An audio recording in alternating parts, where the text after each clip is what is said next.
Tama guys, nagpaana sila. Gusto lang ma-experience.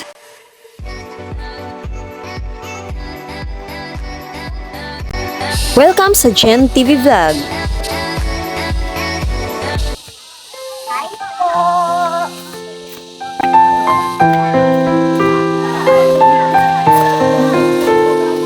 Nangangatog talaga.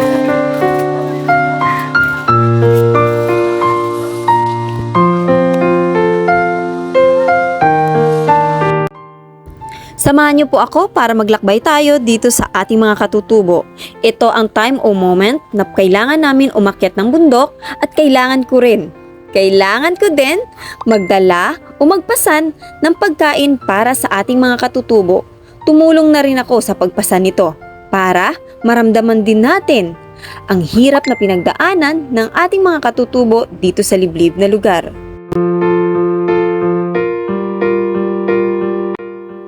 Walang mapaglagyan na saya o tuwa ang aking puso sa tuwing umaakyat talaga ako ng bundok. Dahil sa simpleng paraan o kahit papaano makakabigay tayo ng konting biyaya dito kila Tatay Sario o kila Ate Emily. Ito ang moment na gustong gusto ko. Yung nagpapasan ako kasi dito naman talaga ako sanay.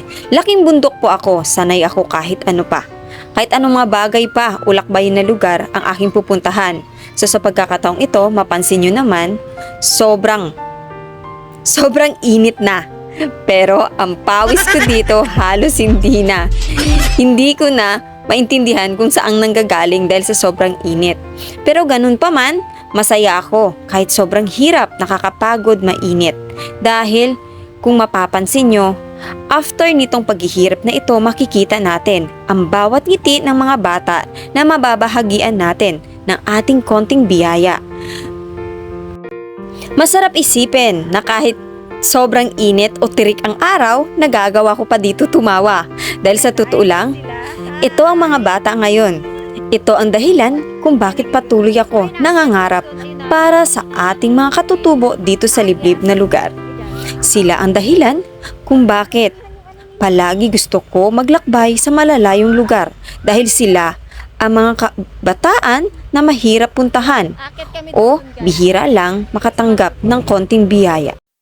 Pag tuyo ng pinagbiakan, pwede itanim. Ng ube. Ayan, Hindi pwede siya itanim na basa. hindi pwede itanim. So dapat tuyong-tuyo, bibilad pala muna no. Tapos yung pinagtubuan, kailangan putulin lang dito. Ayan, may tubo na. Okay. Pero lahat na talaga yan, binhi. Binhi na po yan. Pinagpilian nyo na talaga magandang klase. Pilian na. Ayan, no? Okay. Oo. Ayan guys, may luya din sila dilaw. Ayan o. Tatanim nila yan. Ayun yung bunga niya. Yan ang bungo. Maube. Violet na violet no, puro. Yan yung masarap gawing halaya. Halayang ube. Galing. Sabi pa nang kung ba cellphone mo. Halayang Nandun ube. sa cellphone yan, ginawa ko dito, kalamay. Kalamay. Ganyan, ube. Ayun na. Hindi Galing. na ba ipakit nga ka na? Yan guys, tatanim doon nila tatay din yan eh. Papakita ko yung kalamay na ginawa namin. Yan yung bito. Yung bito tay makapal. Yun nga, makapal. Yung B1 yun, yung manipis. Makapal din kaya lang malambot siya. Malambot. Ayun oh. Pero part din siya ng kawayan, tama? Ayun, katulad na. Ayan. Pwede mong ibuo yung mga anong dala, ulam. Ibubuo mo lang. Iluluto. Iluluto sa buhok. Ah! Hindi mo na isabaw sa ano. So next time pala pumunta ako dito, try natin magluto dyan, no? Ibubuo. Magdadala ako ng ulam. Mabango pa, lagyan mo ng sibuyas. Okay. Kasi pag sa kardero, may sabaw na eh. Oo. Pero kung dyan, yung sa D1, magandang parang. Okay. Ginagamit din ito guys, itong Ginagamit yan. kawayan Ayan, oh. sa pagluluto, tapos ginagamit nila tatay dito. Welcome sa ating mga katutubo o kabataan dito sa liblib na lugar. Ito sila ngayon, makikita nyo. Makikita nyo na super excited sila na makakita ng isang taong nagbabahagi sa mga katulad nila. Sana, ini-inspired ko po kayo o inaanyayahan na kung may konting tulong o konting blessing kayo sa buhay nyo, huwag po kayo mag-alinlangan na mag-share o magbahagi sa mga katulad nila. Sobrang tuwa na nila. Simple lang yan, pero ang simpleng pagbahagi natin sa kanila ay malaking tulong o blessing na yon para sa kanila. Dahil bihira lang ang mga taong umaakyat dito sa liblib para mabigyan o mabahagian ang katulad nila. Masarap sa puso na maramdaman natin ang pagmamahal o pananabik ng isang mga batang katulad nila dito sa liblib na lugar. Nawa, mas marami pang project si Gen TV na magagawa para sa ating mga katutubo. Makita nyo naman, simple ang kanilang kubo dito, dyan sila natutulog. Super cute ang kanilang kubo dito. Dito sila natutulog kapag may kalakal sila. May kalakal sila na ibababa galing sa bundok. May mas bundok pa po kasi dito. Hindi lang ito ang pinakabundok, meron pang pinakamataas na bundok na inaakyat sila. Dito din sila nagpapahinga samantala. Ito ang ilog kung saan patungo ito kila Tatay Saryo. Ito din ang dahilan kung bakit palaging gusto kong excited na pumunta dito sa liblib na lugar. Dahil dito mo maramdaman o makikita ang tunay na ngiti ng mga taong simpleng namumuhay lang. Pero masaya, buo ang pamilya. Dito mo maramdaman na hindi mahalaga ang kayamanan sa mundo. Dito, mahalaga ang tunay at wagas na pag-ibig sa kanilang mga puso. Kaya, sana, mas marami pa akong mga katulad nila ang mababahagian. Sa simpleng pagbahagi ni Gen TV, mas mag-iiwan pa ako ng tatak sa bawat puso ng mga kabataan dito sa liblib na lugar. Super cute ng batang ito. Kita mo naman, yung dala nating pasalubong o konting biyaya para sa kanila. Tuwang-tuwa na sila. Makikita ko sa ngiti ni Kuya na sobrang saya niya. Dahil nabahagian natin ang kanyang mga anak o ang kanyang pamilya. Sila ang pamilya dito sa liblib na lugar na nakakahanga. Dahil simpleng buhay, pero pinipilit pa rin nila ngumiti o ipakita sa atin na masaya sila sa likod ng pinagdadaanan nila dito sa liblib na lugar.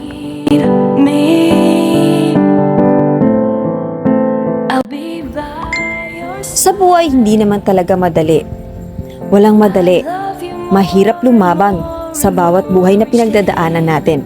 Pero ang importante, nakakapagbigay tayo ng mga konting ngiti sa mga taong nangangailangan ng ating konting biyaya. Lagi niyo pong tandaan, hindi importante kung gaano kalaki o liit ang naibibigay mong tulong para sa iyong kapwa. Ang importante, bukal ito sa iyong puso na magbibigay ka o magbabahagi ka sa mga kapwa nating mahihirap, lalo na dito sa liblib na lugar. As long as you are mine, and I thank you for being you. Been waiting for you all my life.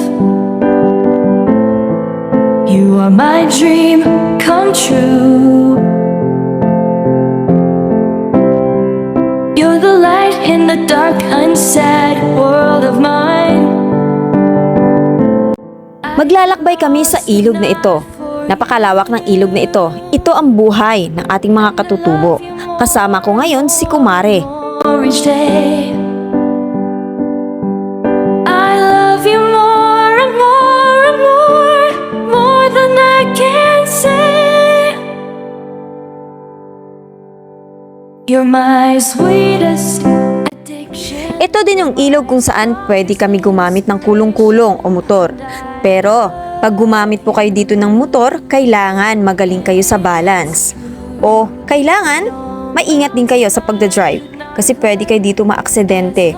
Ilang beses na rin po kami dito sumemplang or ilang times na rin po kami na nagkakaroon ng mild na pag-accident. I will never let you go. I will never let you go.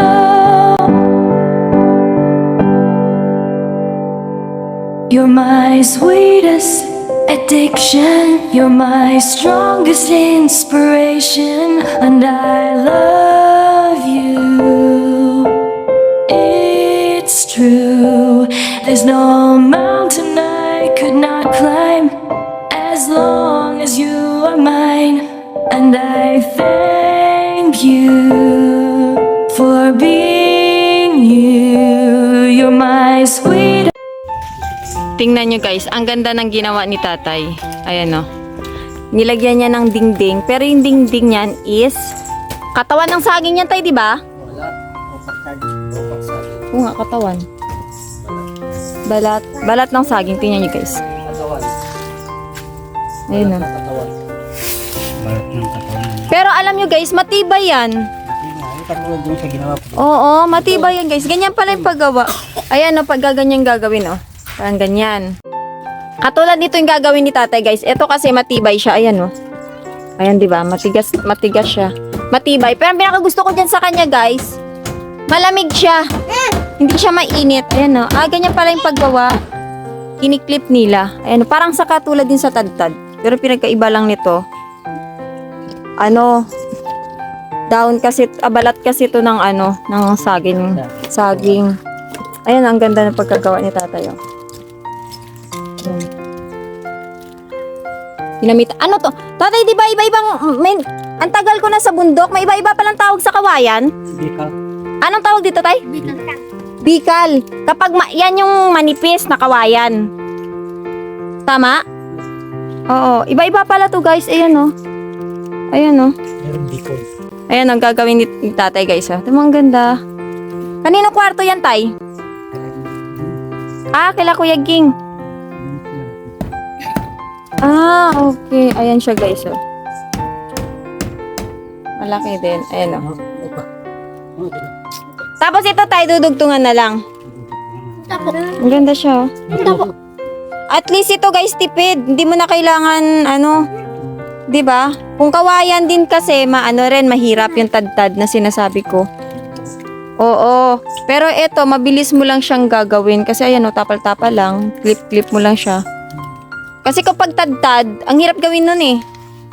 Mahihirapan pa yung kamay mo itak ng itak kasi ganun sa probinsya sa amin mahirap. Pero yan, maganda. Alam niyo na, may technique na kayo. Kapag may dahon ng saging, may balat ng saging dyan sa may lugar nyo, pwede na kayo makakagawa ng dingding na ganyan. Kahit balat ng kwenta. Balat ng saba. Pero ibig ko sabihin, anong balat ng sentay? Butulan? Yung may buto? Balat daw yan ng butulan. Yung butulan na tawag sa kanila guys, yun yung may buto na saging. Ayan ang galing Ayan ang ganda pagkagawa ng tatay. Ayan kiklip niya. Diba? Alam niyo na, pag gusto niyo magpagawa ng ganyang bahay, kontakin niyo lang sa Tatay Sario. Ayan na. Ayan na. Para naman na extra si tatay, diba? Malaking tulong din sa kanya. Tama yan, Sadyang pinabulok muna yan, tay? O hindi naman? Inipon lang daw ni tatay yan, guys. Ayan, Basta para lumambot. Pag natuyo yan, matigas yan. Okay. Babasain daw muna para lumambot. Para magnipis siya. Kasi di ba parang may tubig yan, sa loob. So, yun, ginagawa. Mga tuyo na yan. Ayan. Wala nang tubig yan. Kaya lang, binabasa para lumambot. Para hindi ka mahirapan magpako. Para hindi daw mahirap magpako. Ayun, ang galing, diba? Ang lamig niyan guys. Kasi kung mapapansin nyo sa ilang vlog ko na rin, may na-vlog na rin ako na ganyan din ang ginawa nila. Malamig.